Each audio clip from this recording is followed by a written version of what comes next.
The scariest part of awakening is that you can no longer be the old you. You can no longer unsee what you have seen. And many times what happens is things have to change. This is facts, people. People in your relationships have to change.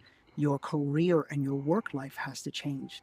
The things that you find passion in have to change. Why? Because awakening is a spiritual awakening. Awakening is a process of you no longer being this third dimension version of you. And that gets scary. It gets scary because the entire life that you have constructed was constructed from the old you, the fear-based you, the scared you.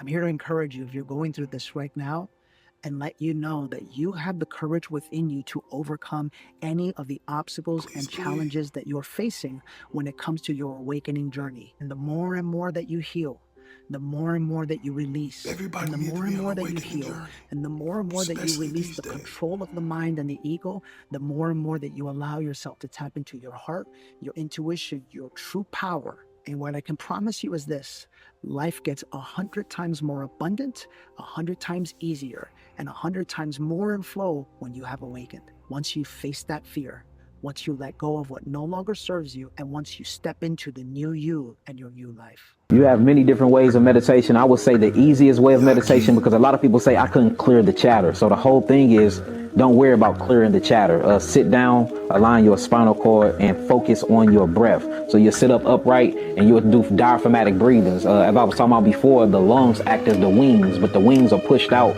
due to your diaphragmatic muscles. So you breathe in. When you breathe in through the nasal passage, your stomach's supposed to expand. So you hold it for 3 seconds. Then you're going to release. When you release, you're going to release for 9 seconds. And when you're releasing, your stomach, your belly button damn near supposed to be touching your spinal cord. So when you're doing that, you're going to do it in a rhythmatic frequency, but you're going to focus on the breath. When you start focusing on the breath, if you do it long enough, you'll start to hear your heartbeat. You'll be able to hear it.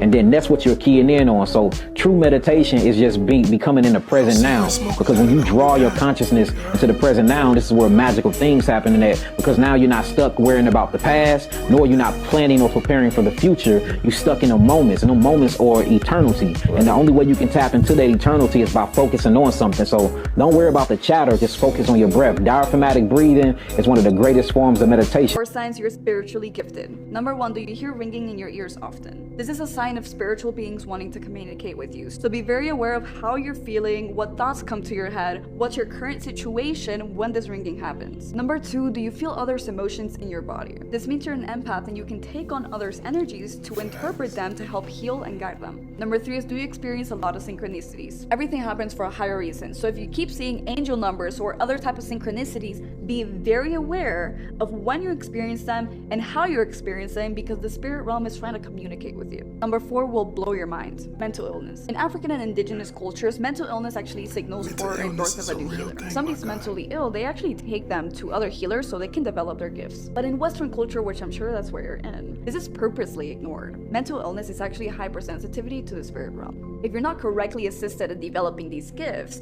they will become out of control and you will become deranged, therefore actually causing you a mental illness. Do you experience any of these signs? Let me know. Fall into your mind, meditate. Understand that you can alter your realms by your train of thought. The minute you slow down your thought, you're able to leave your body through astral projection. You're only enslaved if you can't control your mind. So while you can and while you don't have the whole world against you, or you don't have a lot of worries, worry on freeing your mind from this realm. When you can free your mind from this realm, everything is but a thought. And if you can't free your mind, then you're a slave to this realm. The whole goal is you live and then you die. You can die plenty times while you're alive. The idea of physical death is completion. You served your purpose and then you went. There really is no rest for the wicked at all. I can't astral project, so I'm going to teach everybody else to do it, to free their minds and their souls. How you can start loving yourself. You start loving yourself by not identifying yourself with the physical body that you think you are. You are not your physical body. And I know what I'm talking about. In 2002, on October the 16th, I was sitting in the chair and I went to no self. That's the spiritual level where you go and you neutralize your spiritual self. So Bobby Hemmett no longer exists, and I felt alone for a couple of minutes. But then I realized how stupid it was.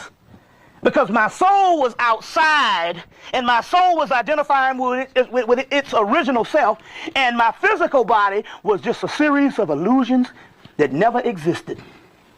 So now if you can get to the point where you can devalue your physical self and every little thing that you hold dear in your life, including your family and everything, and understand that you are completely cosmic, you see what I'm saying? Then you can neutralize your ego enough that you don't have to be over here player hating on somebody because they bought a brand new fur coat.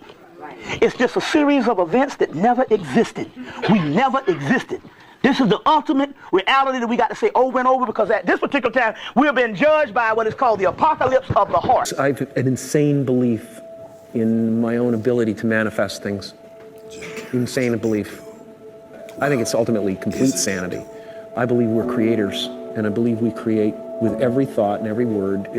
Every moment is pregnant with the next moment of your life. We all start out with a false belief about ourselves, with some untrue thing that we believe walking through our lives. I'm not worthy, I'm not lovable, I'm gonna fail. Whatever your basic mistaken belief about yourself is, you form a personality around. You know, it's the grain of sand in the oyster. So I form characters that way a lot of times. I'll ask myself, what's the speck of sand? Letting go, yeah, it's hard, especially if you really liked it or you were addicted to it or something. But letting go involves doing a tremendous amount of work. It's called shadow work.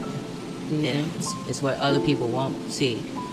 You know, it involves a great deal of integrity and will out. You know, the hardest thing for me is to leave a situation that I'm enjoying, that I know is not very fruitful. But I also know it's okay to feel bad about doing the right thing. Yeah. Because that means you were loving genuinely. The scariest part of awakening